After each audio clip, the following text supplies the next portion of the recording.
910 நாட்களுக்கு மேல உங்க மண்ணுக்காக போராடிட்டு இருக்கீங்க.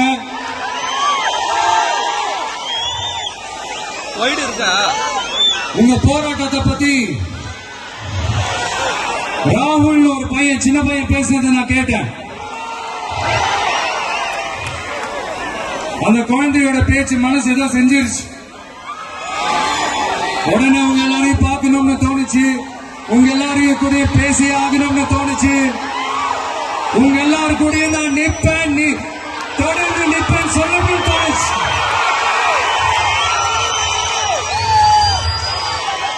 ஒவ்வொரு வீட்டுக்கும் ரொம்ப முக்கியமானவங்க அந்த வீட்டில் இருக்கிற பெரியவங்க தான்.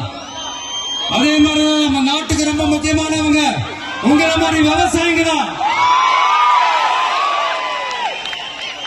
அதனால உங்களை மாதிரி விவசாயிகளோட காலடி மண்ணை தொட்டு கும்பிட்டுதான் என்னோட பயணத்தை தொடங்கணும்னு ஒரு முடிவோட தான் இருந்தேன். அதுக்கு சரியான இடம் இதுதான் எனக்கு தோணுச்சு.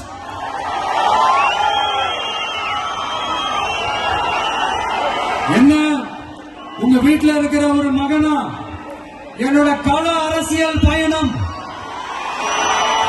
உங்களோட ஆசீர்வாதத்தோட இங்கிருந்து தான் தொடங்குது. நம்மளுடைய முதல் மாநில மாநாட்டில் நம்ம கட்சியினுடைய கொள்கையை பத்தி நான் எடுத்து சொன்னேன். அதுல ஒண்ணுதான் இயற்கை வள பாதுகாப்பு. சூழலியல் மற்றும் காலநிலை நெருக்கடியை எதிர்கொள்ளக்கூடிய இயற்கைக்கு ஊறு விளைவிக்காத பகுதிசார் மாநில வளர்ச்சி பரவலாக்கம். இதான் நாம் அறிவிச்ச அந்த கொள்கை. இதான் நான் இங்க சொல்றதுக்கு காரணம் ஓட்டு அரசியலுக்காக இல்ல.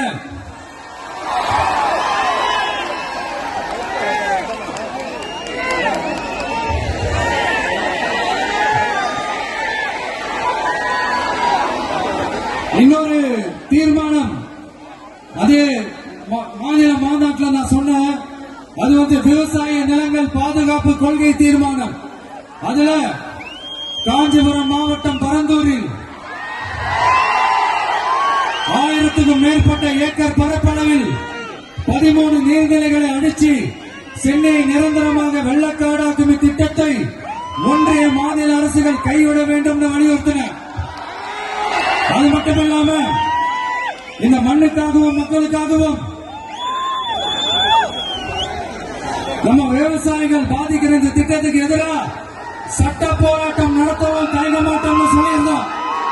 அதை இங்க உங்க முன்னாடி ரொம்ப ஸ்ட்ராங்கா வலியுறுத்துறேன்.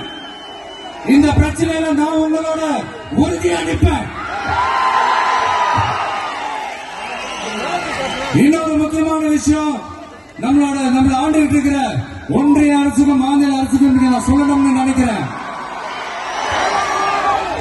நான் இங்க வளர்ச்சிக்கு எதிரானவெல்லாம் கிடையாது. ஏர்போர்ட்ல வரக்கூடாதுன்னு நான் சொல்லல, இந்த இடத்துல வரக்கூடாதுன்னு நான் சொல்றேன். இல்ல நான் சொல்லலன்னு இவன் வளர்ச்சிக்கு எதிரானவன் அப்படி இப்படின்னு சொல்லி ஒரு கதையை கட்டி ஆரம்பிச்சிருவாங்க. நமக்கு அதை பத்தி எல்லாம் கவலை இல்லைங்க. எல்லாத்துக்கும் மேல இன்னைக்கு இந்த பூமியில வாழ்ற எல்லா உயிரினங்களோட இருப்பையும் புவி வெப்பமயமாதல் பயமுறுத்திட்டு இருக்கு.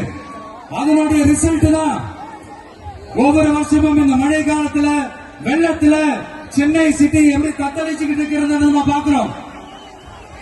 இப்ப ரீசன்ட் டைம்ல எடுத்த ஒரு அறிவியல் ஆய்வுல ஒவ்வொரு வருஷம் சென்னையில வர ஃபிளட்டுக்கு காரணமே இங்க இந்த சுற்றுவட்டார பகுதியில் இருக்கிற சதுப்பு நிலங்களை நீர்நிலைகளை அழிச்சது தான் சொல்லுது. இப்படி ஒரு சூழல் இருக்கும் போது 90% ஆஃப் விவசாய நிலங்கள் 90% ஆஃப் நீர்நிலைகளை அழிச்சு இங்க இந்த பரந்தூர் விமான நிலையத்தை கொண்டு வரணும்னு எடுக்கிற அந்த முடிவை எந்த அரசா இருந்தாலும் அது மக்கள் விரோத அரசா தான் இருக்க முடியும்.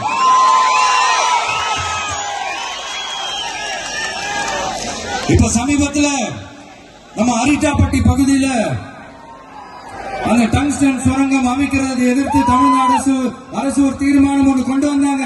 அதை நான் மனப்பூர்வமாக வரவேற்கிறேன். ஆனா அதே நிலைப்பாட்டை தானே இங்க நம்ம பரந்தூர் பிரச்சனையில எடுத்திருக்கணும். எடுக்கணும்.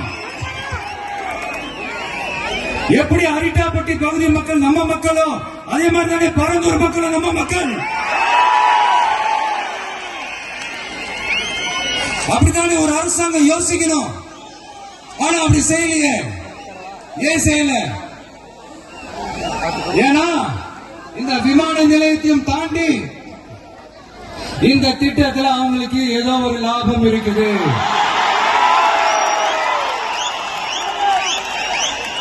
அதை நம்ம மக்கள் தெளிவா புரிஞ்சு வச்சிருக்கிறாங்க. நம்மளுடைய ஆட்சியாளர்களுக்கு ஒரு சில கேள்விகள். நீங்க எதிர்கட்சியா இருக்கும் போது 8 வழிச்சாலையை எதிர்த்தீங்க, அந்த காட்டுப்பள்ளி துறைமுகத்தை எடுத்தீங்க. அதே தானே இங்கேயும் அதே நிலைப்பாடு தானே இங்கே எடுக்கணும். எதிர்கட்சியா இருக்கும் போது விவசாயிகளுக்கு ஆதரவு, ஆளுங்கட்சியா இருக்கும் போது விவசாயிகளுக்கு எதிர்ப்பா?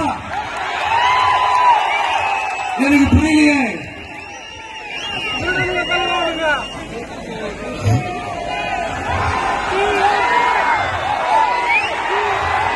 அதனால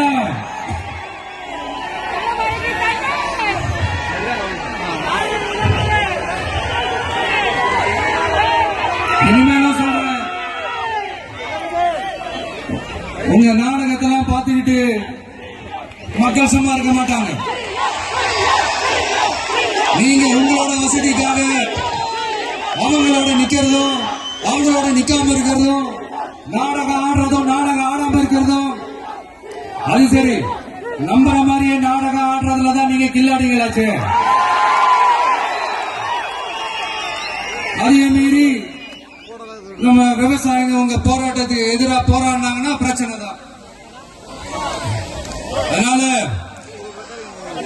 இனிமேல் உங்க நாடகத்தை பார்த்துக்கிட்டு மக்கள் சும்மா இருக்க மாட்டாங்க. உங்களோட இந்த விமான நிலையத்துக்காக நீங்க ஆய்வு செஞ்ச இடத்தை மறு ஆய்வு செய்யணும்னு ஒன்றிய அரசுக்கும் மாநில அரசுக்கும் நான் கேட்டுக்கிறேன். விவசாய நிலங்கள் இல்லாத இந்த பாதிப்புகள் குறைவா இருக்கிற இடங்களா பார்த்து உங்களுடைய விமான நிலையத்தை கொண்டு வாங்க. வளர்ச்சிதான் மக்களின் முன்னேற்றம். ஆனா அந்த வளர்ச்சின்ற பேர்ல நடக்கிற அழிவு மக்களை ரொம்பவே பாதிக்கும்.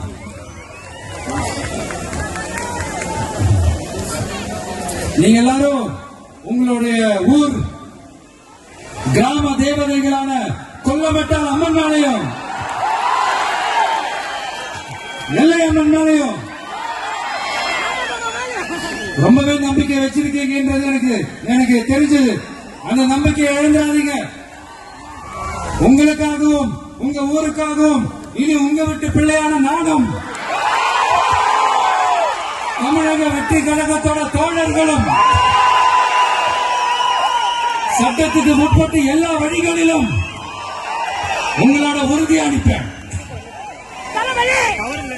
உங்களோட ஊருக்குள்ள ஏகனாபுரம் ஊருக்குள்ள வந்து அந்த திடல்ல தான் உங்க எல்லாரையும் மீட் பண்ணணும்னு நினைச்சேன். ஆனா எனக்கு பர்மிஷன் கிடைக்கல.